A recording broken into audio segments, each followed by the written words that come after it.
Good morning, good morning, good morning. What an honor and a privilege to be here with all of you. And let me first thank Sean for that introduction, for his friendship throughout the years. When he first said he got a story to tell, I got nervous, y'all. Whenever somebody says that, you don't know where it's headed. I've known Sean since college. He's always been a good man, someone who cares about the community, and so proud of the success that he has achieved. And it's good to see, of course, my godson Chase, who is here, a future entrepreneur. I think that's the future Reginald Lewis that I'm looking at. Right now, of course, to Wayne and Pat, thank you so much for your leadership in terms of this organization. What an incredible journey, what an incredible organization. So much good has been done throughout the years just to ensure that Black entrepreneurs, that minority contractors have access to the capital and to the opportunity to be able to get the job done. And I look forward to continuing to stand side by side with you, Wayne and Pat, and with this organization as we navigate these very challenging times. So all of my colleagues in government who are here, and certainly to Tim and all of the honorees, it's great to be with you in the midst of this challenging moment. Now, from time to time, I've had the opportunity to serve as a keynote speaker at a breakfast event, lunch event, sometimes dinner events. One thing that I've always struggled to try to figure out is whether it's more challenging to speak before the food has been served, when folks are hungry, or after the food has been served, when folks get tired. But I have always concluded that I must follow the advice of a former Sunday school teacher of mine. Having grown up in the Cornerstone Baptist Church, she once said to me, "Jeffries, on the question of public speaking, be brief, be bright, and be gone." And so I'm going to be with you for just a few moments, wanting to talk about one central theme that I think connects to all that this great organization is about. In this moment of trial, tribulation, and turbulence, it's going to take imagination plus resilience to get to meaningful opportunity, which is what our community deserves. Imagination plus resilience to get to meaningful opportunity, which is what our community deserves. Current President of the United States, he once asked the question, what the hell do we have to lose? I think the answer is clear. Over the last 16 months, everything. We know over the last 16 months what we've seen is that Black unemployment is way up, Black home ownership is way down, and Black entrepreneurship is under unprecedented assault. And the fact that they've launched this attack on diversity, equity, and inclusion and tried to pretend as if these were foreign values, let's be clear about something. Diversity, equity, and inclusion are American values. These are American values.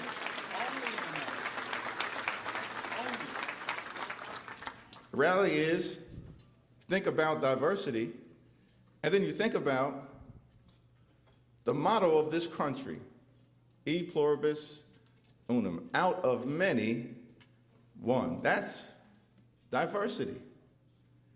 One of the most important amendments to the United States Constitution is the Equal Protection Clause in the 14th Amendment, enacted during Reconstruction. And that 14th Amendment guarantees equal protection under the law. That's equity. And of course, whenever we start any day of Congress, in the House, in the Senate, classrooms all across the country, official events, we utter a pledge of allegiance, and we conclude that pledge by talking about one nation, under God, indivisible, with liberty and justice for all. ALL, that's inclusion. And so, let's just be clear that these are American values that are under assault. And they're under assault because my colleagues on the other side of the aisle, they're not trying to promote meritocracy, they're trying to undermine meritocracy. One of the reasons why we know this is that look who was put in charge of attacking diversity, equity, and inclusion. Pete Hegseth, the most unqualified Secretary of Defense in American history. And so the reality is we believe in meritocracy. We just believe that merit should be about what you know, not who you know. And when that happens, everyone in this room and beyond connected to this organization will survive. So these are challenging, thank you very much. So these are definitively challenging times, but we know there's only two roads in front of us. We're either going to move the country forward or we're going to turn back the clock. We're fighting hard to bring people together. Others want to tear us apart. We believe in truth and reconciliation. Others think that shamelessness is a superpower, and they actually want to erase our history, but our story is an American story, and we will never let anyone erase it.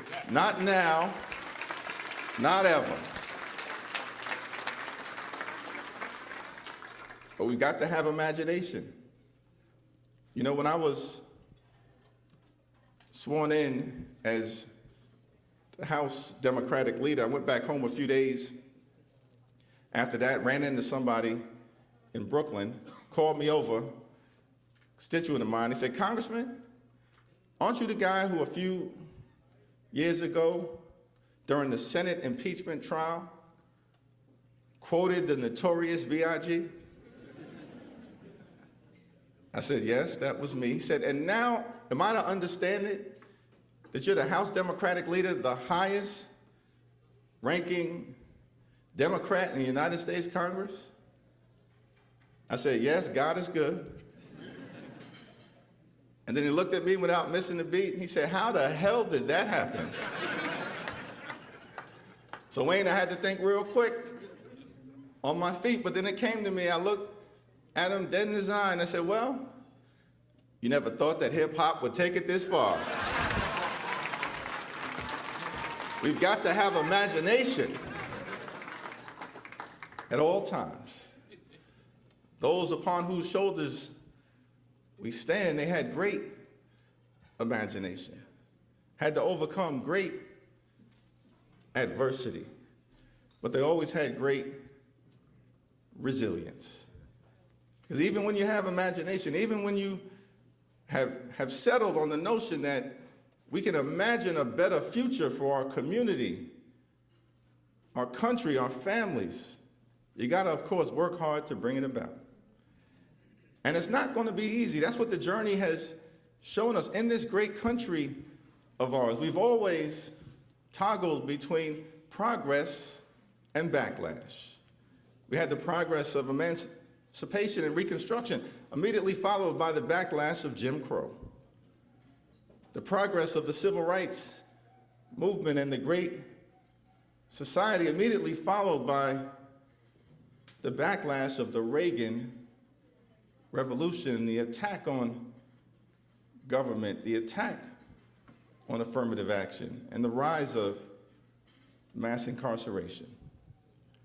We had the progress of the election of President Barack Obama, and of course that was followed by the backlash and election of the current occupant of 1600 Pennsylvania Avenue. Progress followed by backlash. It's not going to be easy. Life is filled with ups and downs, with highs and lows, with peaks and with valleys. You know, I travel a lot throughout the country, from the district to D.C., D.C. back to the district, throughout America, particularly given my responsibilities now as House Democratic Leader. One of the things, Sean, I've concluded is that perhaps the most significant reason that folks don't like to fly is because they recognize that at some point along the way, when they're on that plane, they're likely to encounter turbulence. Y'all know what I'm talking about? Up in the air, 40,000 feet high, no place to go. Plane starts rocking back and forth. It's at that moment when everybody on the plane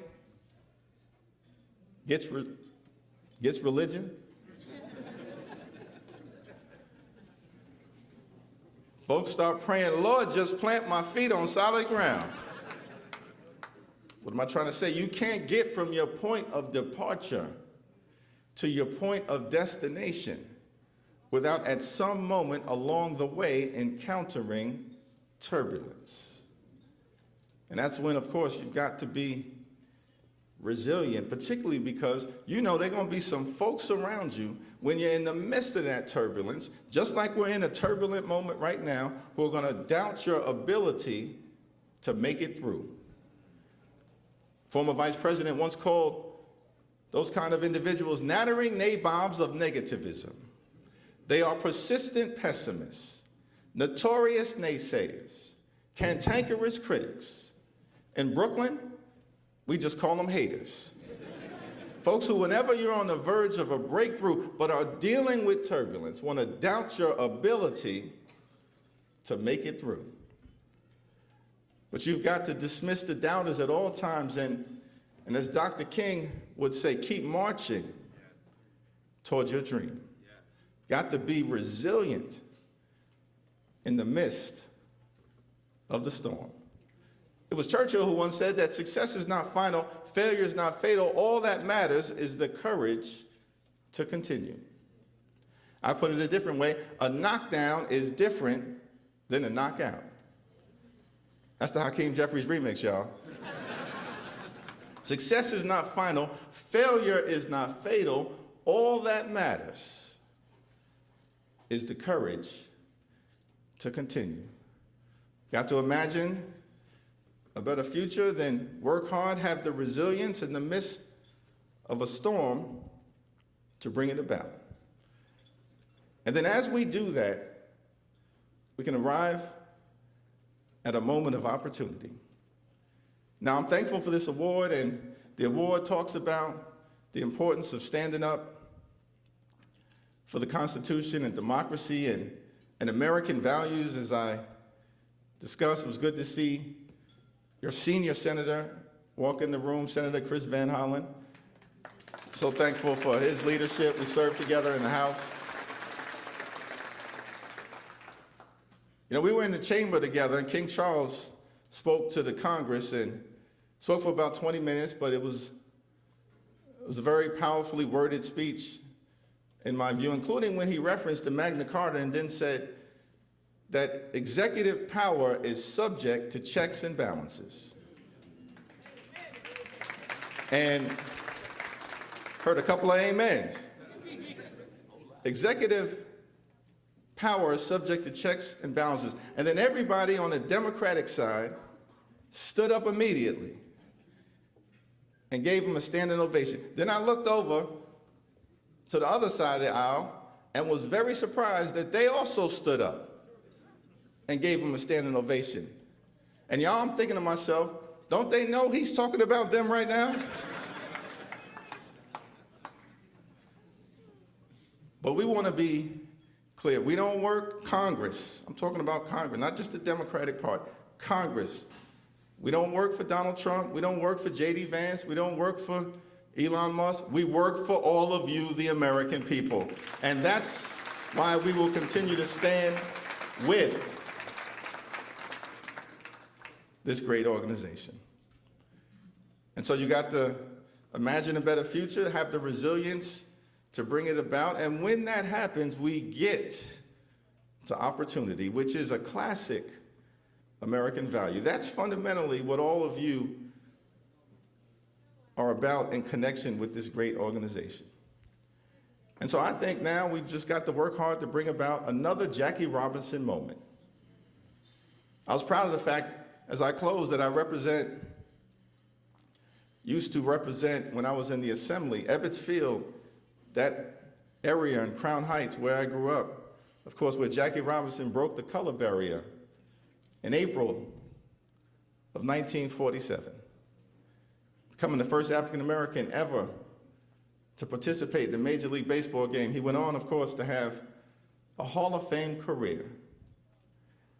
And what that Jackie Robinson moment to me represented, what we need to strive for once again, what this organization is all about, is that if you just let us on the field,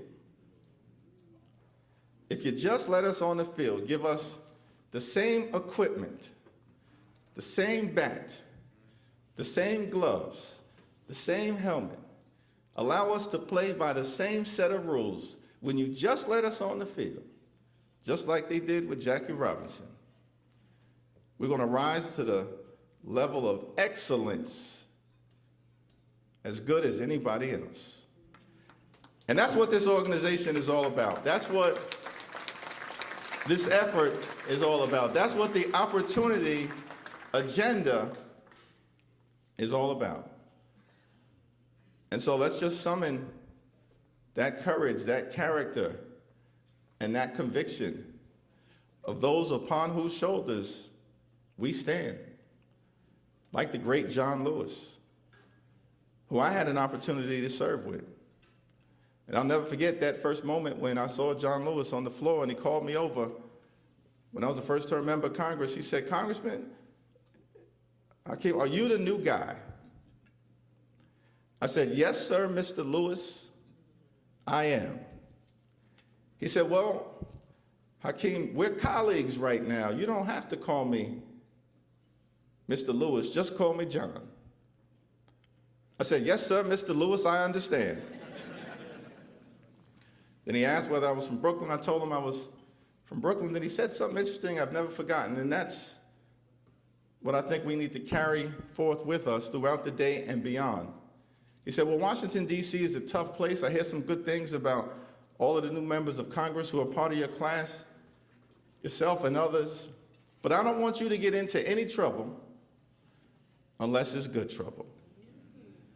And so for us in this moment of trial and tribulation and turbulence, to get back to a Jackie Robinson moment, we all have to figure out our path to lean into good trouble.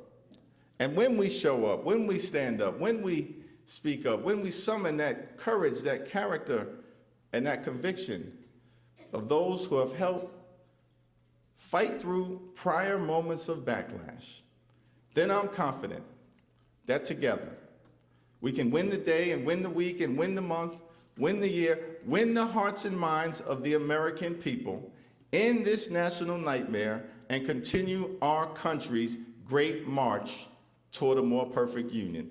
God bless you, God bless this great organization, and may God continue to bless the United States of America.